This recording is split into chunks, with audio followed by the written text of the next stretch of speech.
Hey guys, Brittany Hughes here with MRC-TV, and we are here with Miss Alveda King. And she actually just told me that it's going to be her birthday pretty soon. Yeah. Which is awesome. So happy birthday. Well, thank you. January 22nd. January 22nd. And we decided you're going to be 53. Well, we'll take that today. We're going with 53.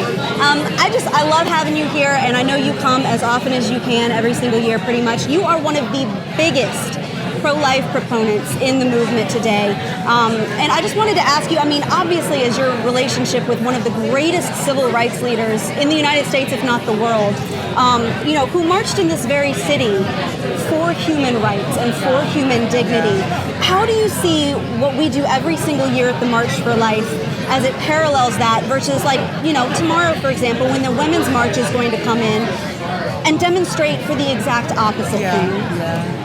Well, abortion is a crime against humanity. My uncle, Reverend Dr. Martin Luther King Jr., my dad's brother, my dad is Reverend A.D. King.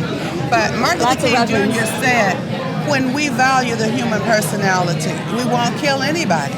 He said, injustice anywhere is a threat to justice everywhere. He said, the Negro cannot win if he's willing to sacrifice the futures of his children for immediate personal comfort and safety. And so when we know he said all of these things, he knew that life is sacred. I say today in the 21st century that abortion really is a crime against humanity.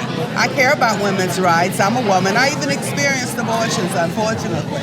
However, I know that we can best serve the baby, the mother, the family, the father, everybody, by finding solutions that will let the babies cross the border of the womb. Yeah.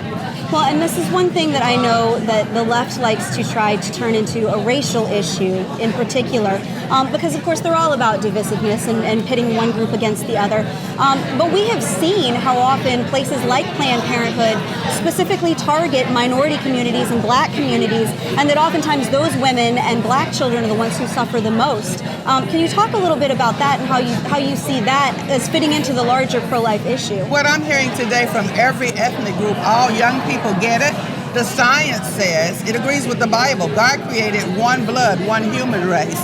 Young people kind of get it. They say, this doesn't define me, the color of my skin. We're all human beings. There's a song out on the radio, we all bleed the same. And so young people get it.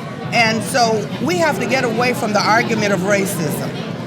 My race needs to get along with your race. Well, what planet were we born on? We're human beings. And as long as we know that, we can begin to talk and dialogue without all of the stress and the strife and the fighting. Well, thank you so much for your time. I know you only had a few minutes, but I appreciate you taking some to talk with us today. Thanks, guys, for being with us.